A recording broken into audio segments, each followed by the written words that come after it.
नमस्कार भाइयों बहनों, व्रत कथा हिंदी चैनल में आपका हार्दिक स्वागत है।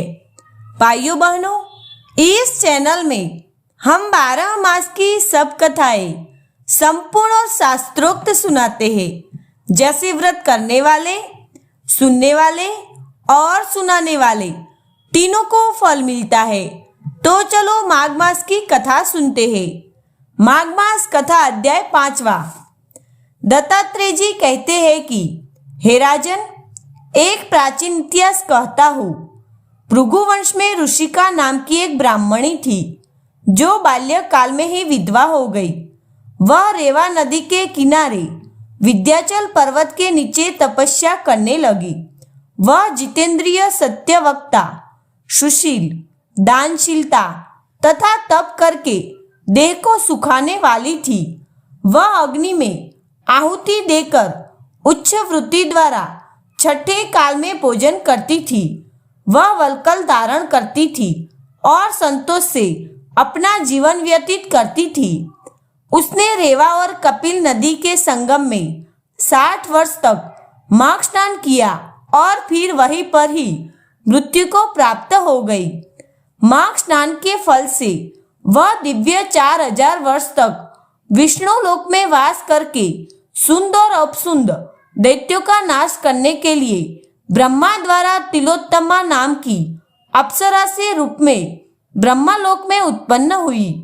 वह अत्यंत रूपवती, गान विद्या में अति प्रवीण तथा मुकुट कुंडल से शोभायमान थी।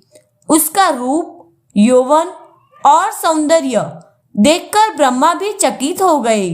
वह तिलोत्तमा रेवा नदी के पवित्र जल में स्नान करके वन में बैठी थी। तब सूद व उपसूद के सैनिकों ने चंद्रमा के समान उस रूपवती को देखकर अपने राजा सूद और उपसूद के उसके रूप की शोभा का वर्णन किया और कहने लगे कि कामदेव को लज्जित करने वाली ऐसी परम सुंदरी स्त्री हमने कभी नहीं देखी। आप भी चलकर देखे। तब वह दोनों मदिरा के पात्र रखकर वहां पर आए जहां पर वह सुंदरी बैठी हुई थी और मदिरा के पान विह्वल होकर काम क्रीड़ा से पीड़ित हुए और दोनों ही आपस में उस स्त्री रत्न को प्राप्त करने के लिए विवादग्रस्त हुए और फिर आपस में युद्ध करते हुए वही समाप्त हो गए। उन दोनों का मरा हुआ देखकर उनके सैनिकों ने बड़ा कोलाहल मचाया और तब तिलोत्तमा काल रात्रि के समान उनको पर्वत से गिराती हुई 10 दिशाओं को प्रकाशमान करती हुई आकाश में चली गई और देवकार्य सिद्ध करके ब्रह्मा के सामने आई। तो ब्रह्मा जी ने प्रसन्नता से कहा कि हे चंद्रवती, मैंने तुमको सूर्य के रथ पर स्थान दिया। जब तक आकाश में सूर्य स्थित है, नाना प्रकार के पोगों को पोगो सोहे राजन।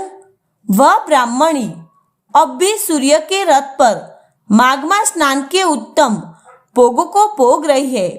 इसलिए श्रद्धावान पुरुषों को उत्तम गति पाने के लिए यत्न के साथ माघ मास में विधि पूर्वक स्नान करना चाहिए। भाइयों बहनों, इस कथा को सुनने के बाद व्रत कथा चैनल को सब्सक्राइब जरूर करना, जिससे 12 मास की सब कथा का समय से नोटिफिकेशन मिलता रहे। और भाइयों बहनों, ग्रुप में ये वीडियो जरूर शेयर करना। जय श्री कृष्णा।